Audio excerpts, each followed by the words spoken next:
Hey, hi everybody. Becky Brett here, your executive coach for nonprofit leaders and other mission-driven executives or impact-driven executives. It is so great to see you. I am here doing the live stream. This is my sixth one. Oh my gosh, so happy to be here. Look, I'm on island time. if you were hoping me to be like right on the dot, that is not me. So sorry for all the stage managers out there who really wanted me to start exactly on time. But here we are. Enough about me and my lifestyle. I was going to say my shortcomings, but I don't think it's a shortcoming. I think it's just like it is what it is. Here we go. Here's some more light. It's a rainy day for now. It's rainy and cloudy, and it's a little bit dark right now here on Hawaii Island, which is where I live. And but you know what? We're doing what we can, and it's even though we have rainy days, it is still the most beautiful place, and I'm so grateful that I get to live here. Okay, so let me adjust my windows and screens and everything so that I get my script where I can see it, because I do this with a script, even though I can talk like off the top of my head about pretty much all of these things. I do have a script because I want to make sure to give you all of it, all the information that I can cram into this time together. Because look, we are we're doing some hard work. We are tasked with solving the world's biggest problems with almost no resources with which to do it, except our own force of will and deep desire to see things better for everyone around us. So congratulations to you. Cheers to you. I deeply appreciate everything that you're doing. And I'm here to do what I can to help make it more effective, make it less burnouty. I'm not sure that that's really what I wanted to say, but you know what I mean. Make it let's bring the joy and the passion back to the work we're doing, because even when it's hard, there are still pockets of joy to be found. So yeah, so that's what I'm doing. Also, I raised up my desk so that it is at a more advantageous angle for my face. I don't mind saying that because there's no filter on this. This is my face. All right. So if you're here, that means you are a nonprofit leader, an executive director, a fundraising director, a board member, or just somebody who cares about the world and our impact on it. And you have a mission. You are driven by your mission and the impact that you can have more than you're driven by money. However, as I'm fond of saying, nonprofit is a tax designation, not a business model. You still need to make money in order to do the thing that you want to do. So I'm here to help you do that. Today, we're going to talk about what's not working in fundraising, because I bet it feels hard. Like, I know for me, it has, these last few years since post-COVID have been so challenging. Like during COVID, challenging for its own reasons. Coming out of COVID, the things that used to work aren't working anymore. And especially in the current political climate, look, if you're here with me, our politics align.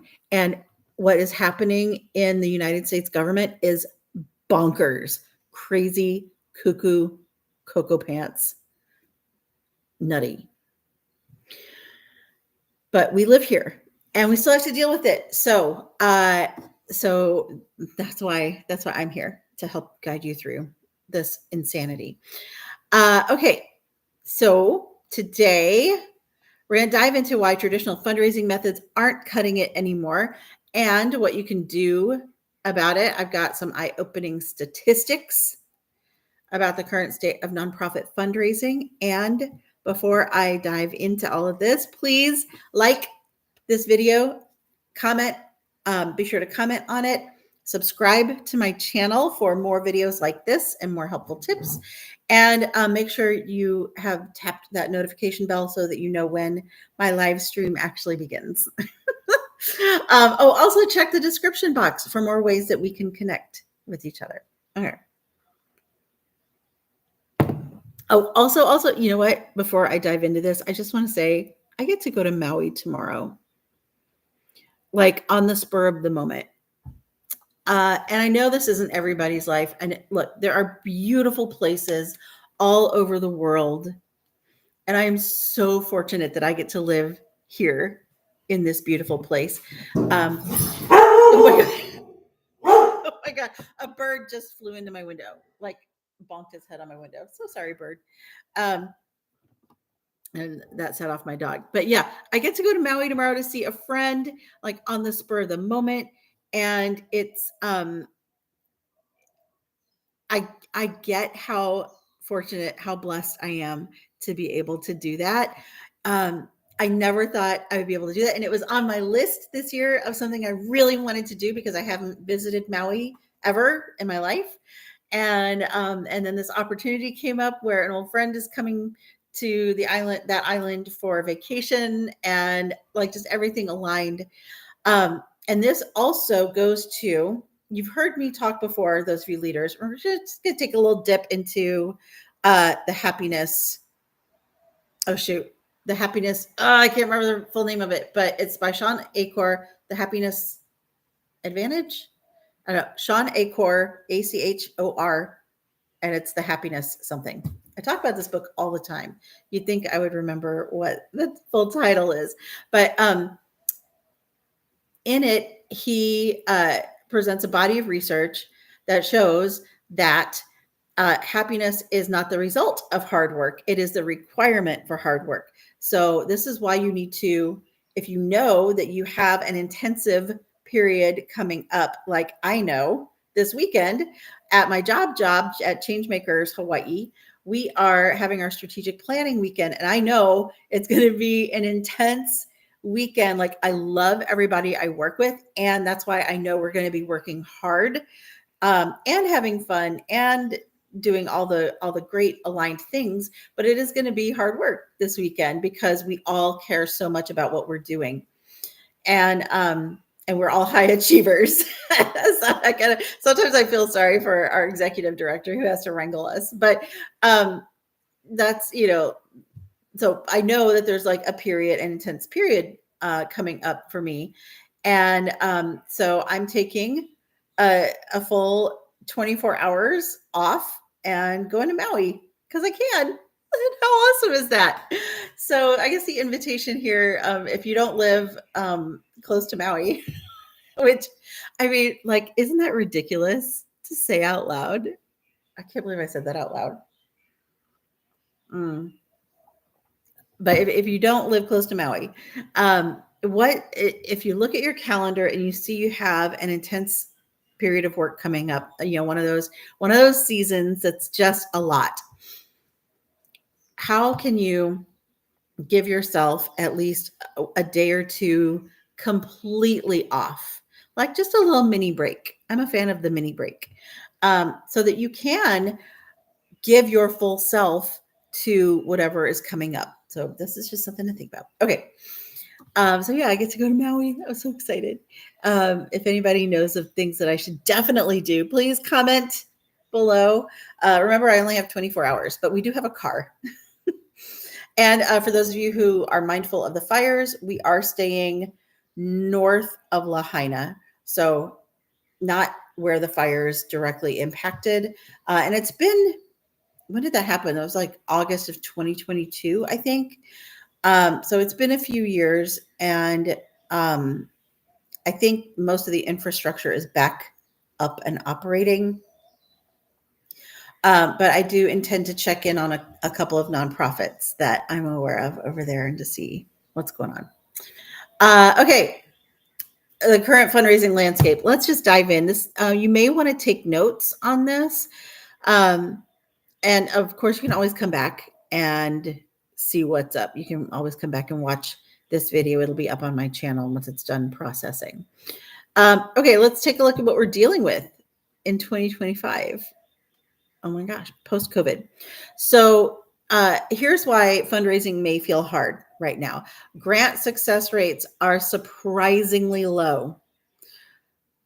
You've heard that grants are a challenge to win anyway. Now, only 30% success rate for private funders, and we've got a 22% for corporate funders. This is why you may feel like these foundations that you would normally be a shoe-in for are not giving you what you expected. Traditional fundraising saw a 2.1% decline in 2023 when adjusted for inflation. 2.1% may not seem like a lot, but philanthropy is a billion-dollar plus industry. So 1% of that is, I don't know how much that is. Is that like $100 million, $10 million? I don't know the math. Millions of dollars. So imagine that being sucked out of the ecosystem. Email fundraising effectiveness has dropped significantly with fundraising emails. Oh my gosh. Fundraising emails seeing a 16% decrease in response rates. So 16% decrease in response rates. The top 3 fundraising mistakes that I am seeing in the nonprofits that I work with are, and look, okay, I'm just going to say it. I am holding your hand. Pretend like we're sitting together. We're having coffee together. You woke up sexy as hell again too, which is why this is facing you. So here are the top 3 fundraising mistakes I see happening, and know that I say this with love. Number 1, you have an over-reliance on single funding sources. So whether you're relying on grants, on government grants, oh God help you if you're relying on government grants right now. The Changemakers has been relying on government grants, which is part of our strategic planning conversation this coming weekend. So over-reliance on a single funding source. So whether it's grants or major donors or fundraising events. Oh my gosh, fundraising events. Just don't do them. Like galas, they're not going to, I have a whole nother video I could do about galas. Okay, so just you're relying too much on one source of money. Poor donor retention. Oh my God, friends. The data is showing that the average donor retention rate is only 44%. That's less than half of your donors come back. What? New donor retention is 23%. So you have a better chance with keeping a new donor if you invest in them. But that's expensive. Oh my God. Okay, so I know I just need to like divert for a sec, because now you're probably panicking. You're like, oh my God, I'm losing 44% of my, I'm only keeping 44% of my donors. That's what that means. So one easy way to improve that donor retention rate is to thank them in a timely manner, and thank them with your voice. Your voice matters. So I have some thank you call scripts as a freebie. Like you don't even have to come up with the words yourself. Just get my freebie. It'll be in the description box. Thank you note scripts. This is a great way to engage your board, get your board engaged in fundraising, because they shouldn't be the ones asking for money, but they should definitely be the ones thanking your donors. And donor thank you call scripts makes it really easy. Even if you're just leaving a ton of messages, which you probably will, this will help your donor retention rate. Okay, and then the third thing I see, the mistake that I'm seeing is that organizations are ignoring changing donor behaviors. So the average donor age is good. You're gonna die. Maybe not. Don't die. But you may not, and you may not be surprised. But the average donor age is 75. 75. We're seeing massive shifts, though, in how the younger generations give. For example, Gen Z and millennial donors are more issue driven and tech focused, and they prefer digital platforms and crowdfunding. This is why your crowdfunding campaign may have done really well with younger generations. However, with most or the average of donations coming from older people, you can't ignore them. So it's about finding that balance. Again, not putting all of your eggs in one basket, but finding that balance between new ways of fundraising and the methods that still speak to your traditional donors. Okay, so let's talk about the elephant in the room, which is, and this is something I'm so passionate about too, the overhead myth. So this is the overhead myth is the misguided belief that the best nonprofits spend as little as possible on administrative costs. And, oh, I love, and you've probably heard me quote this before, but in the documentary Uncharitable, I almost said unhinged, which is kind of how I feel sometimes when I'm working in this industry. But in the documentary Uncharitable, the chairman of the Ford Foundation, which can we all agree the Ford Foundation is kind of big? It's kind of a big deal. But he says it is both arrogant and ignorant for a funder to think that their project that they fund can exist without the overhead or the infrastructure that makes that project possible. Arrogant and ignorant. Wouldn't you love to say that to somebody on some grant applications? I know I would. Ooh, yeah, salty about that. So, so here is why that thinking is hurting your organization. And so this is, I know I'm kind of speaking to the funders here, but I'm speaking to the funders here, and here's the way you can sort of lead from the middle. If you're a nonprofit executive dealing with funders who buy into this myth still. Research shows that organizations with the most success actually invest about 35% in overhead spending. 35% in overhead.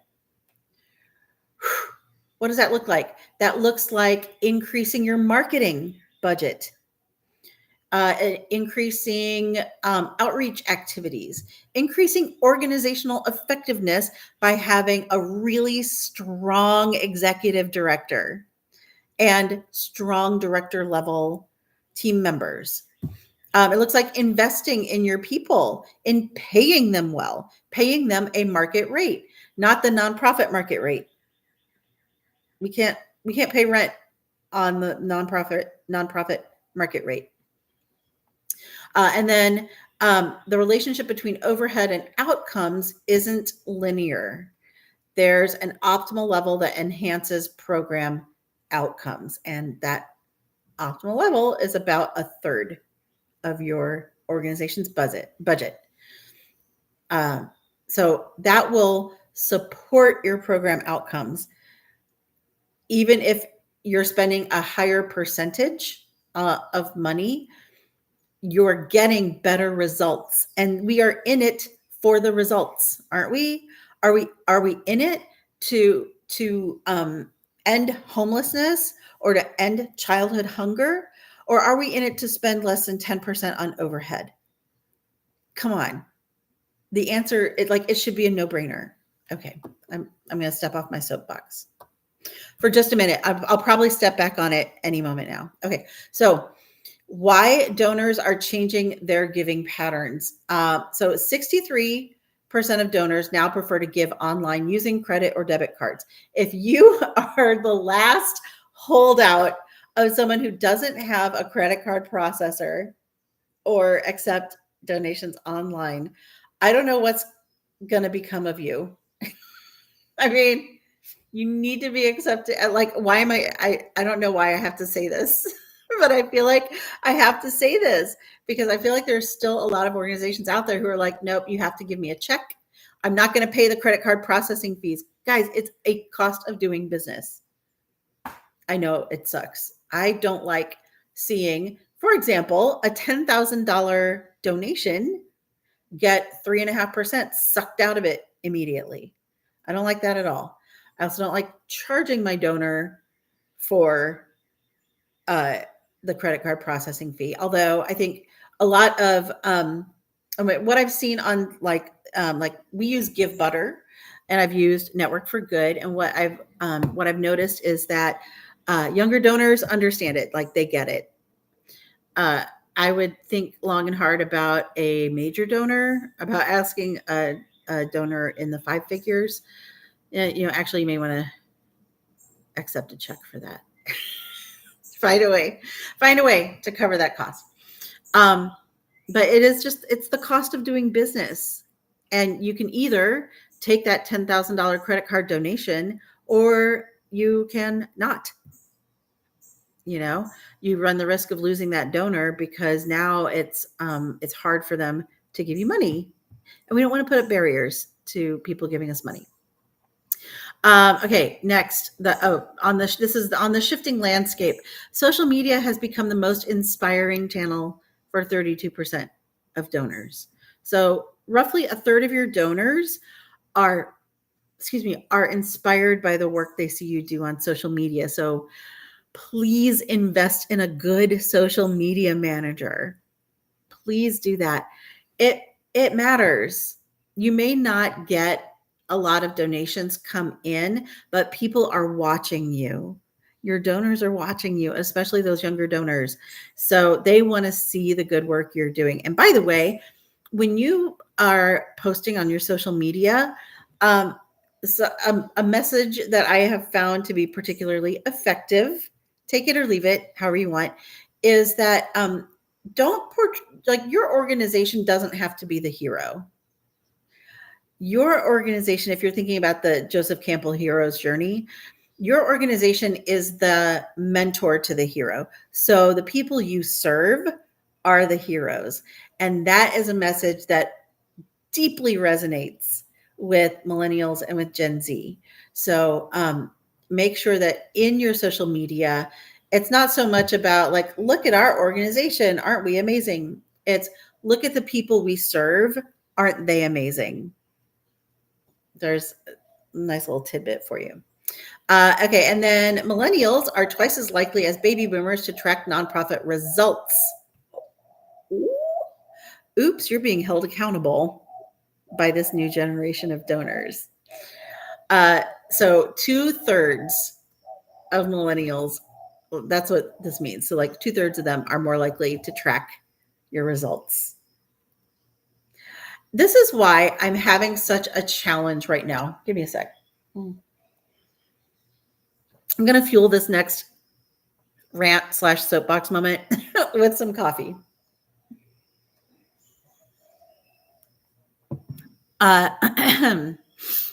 Your results matter. They really do. And I know like in grant reports and stuff, we always find a way, don't we, to spin the results so that they look positive. Like even if we didn't get the hard numbers that we wanted, we'll say, oh, we learned so much and here's what we learned. That's important. That's valuable. But wouldn't you rather get the result? I would. Quit bullshitting our funders. They need to know. This drives me so crazy. Okay. So I see a lot of grants available for like $1,000 for a 1-year project. You can't do squat for $1,000 in a year. What are you going to do with $1,000? And probably, I mean, you may be in an organization that's like, well, I could do a lot with $1,000. Or if you're one of those, if you're one of the like old school, like feed the children kind of charities, you know how many meals we can provide for $1,000? Look, I'm not talking to you. Maybe I am talking to you, but I'm sorry.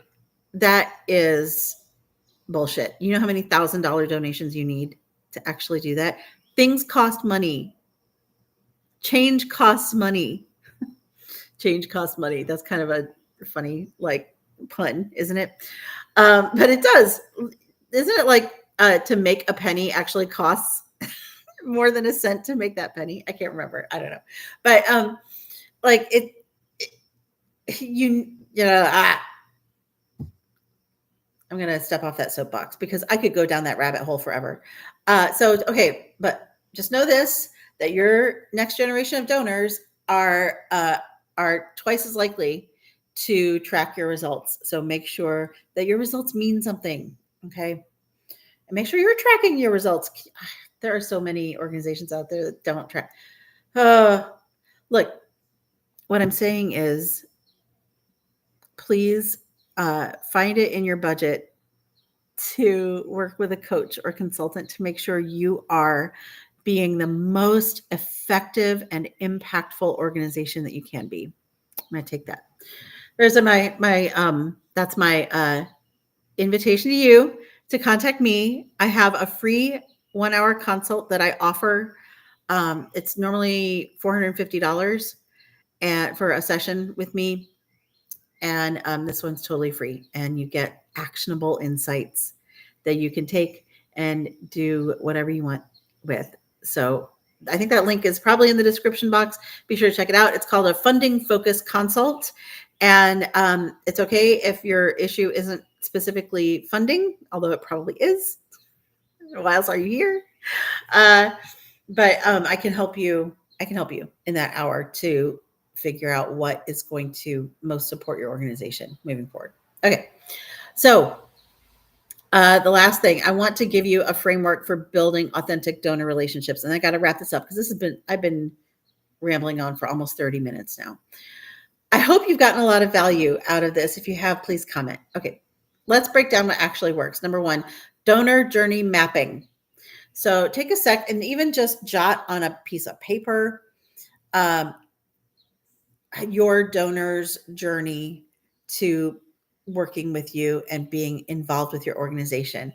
Make sure that you are creating meaningful experiences that will transform your one-time donor to a lifelong advocate. Because what we're seeing is that it's the monthly giving, that's almost like a subscription model of giving, is what is drawing in our younger donors. And so make sure that that is a meaningful experience for them. Number two, so if you have a pen, number one, donor journey mapping, write that down. Number two, strategic segmentation.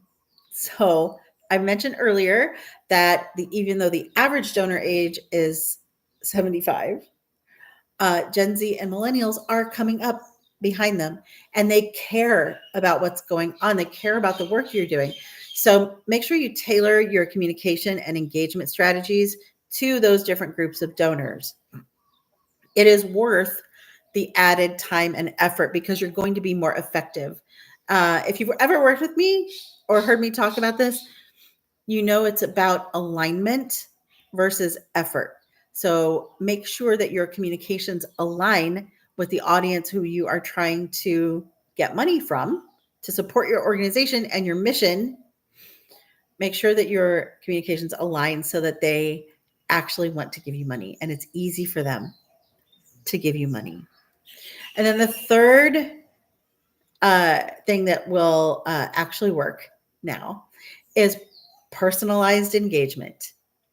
Use your donor management system or your CRM, your customer relationship management tool, to create individualized experiences that resonate with each donor's motivations.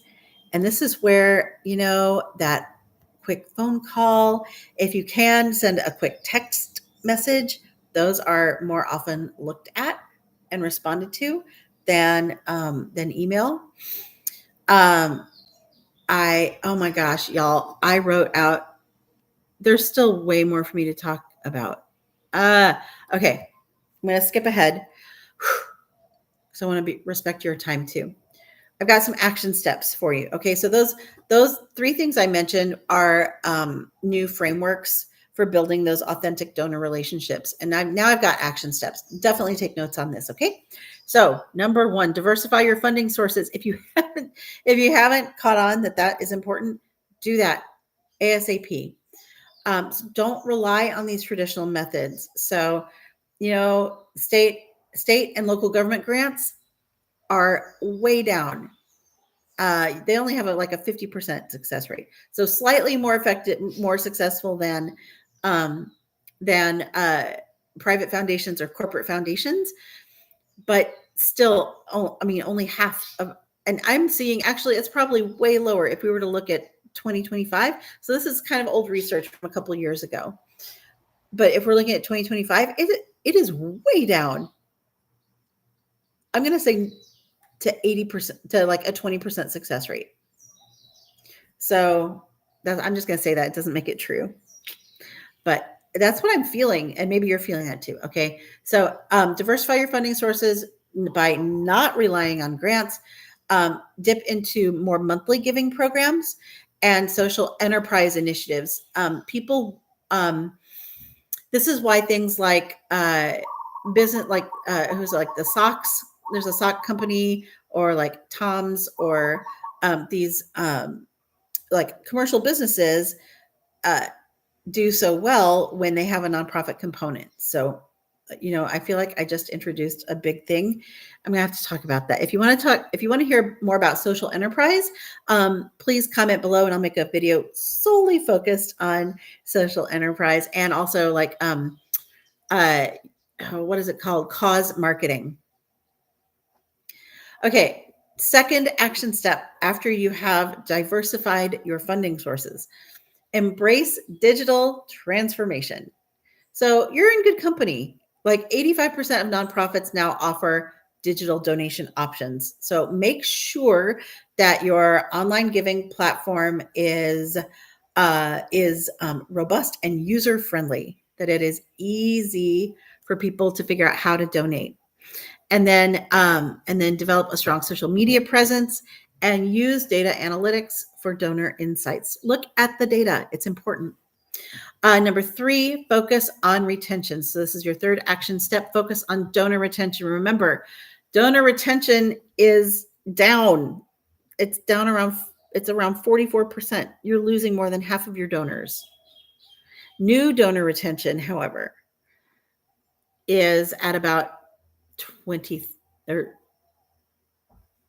sorry, new donor retention is even lower at 23%. So prioritize keeping your donors by through regular personalized communication, like thank you calls. Script link is in the description box. Impact reporting: know the impact you're actually having and what their dollars are making possible. And then meaningful engagement opportunities. So this is like engaging with the people you serve, like giving donors the time and space to engage with the people you serve. This is important. This goes beyond volunteer opportunities. Although, that's important. Like Habitat for Humanity has that like down, go build a house. Okay. But make those opportunities widely known. You would be surprised at how many people who give big checks or make big donations want to actually volunteer and be in there with you. They give you money because they care about the mission, and they give you specifically the leader money because of how close you are to the mission. Your donor wants to feel close to that mission too. So give them the opportunity to do it. Don't, like, you're not offending anybody by inviting them to spend time with the people they care about or with the cause that they care about. Okay. Wow. That was a lot. I gave you a lot. I think I overgave.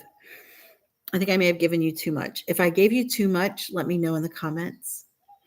If there was anything that you wanted to know more about, please comment and let me know. Because that was a lot. There's so much. Look, there's a lot that's not working anymore. And there's a lot that does work. And I'm going to give you another one of my favorite quotes. For traditions to survive, they must be dynamic. The same can be said for fundraising for your organization. That, yes, there are somewhat traditional elements that work, but you need to evolve them. So, like, that personal communication still works, very important. But communicating with people in ways that they can more easily receive, that is where it needs to evolve. So maybe, yes, donor phone calls, clearly they still work. I have a whole freebie for you to help you do that. And how else can you engage people? So that's kind of what I mean about, for traditions to survive, they must be dynamic in this context. Oh, all right. I feel like that is the first deep breath I've taken in 37 minutes. Look, the fundraising landscape is changing, but with the right strategies, your organization can still thrive. All right. Start by implementing one of these approaches that we've discussed today, and let me know in the comments which strategy you'll be trying first. I am so excited to be here to support you. Remember, I have programs to support nonprofits at every level of their development, from brand new startups to well-established multi-million-dollar organizations. I can help you do more and have the impact that you want to have with more ease and alignment. So thank you so much for being here with me today. I will see you next week at this time, at whatever time it is for you. It's 8:30 a.m. Hawaii time, which is probably why I'm always a couple minutes late. But thank you so much for joining me, and I will see you soon. Aloha. And there she goes.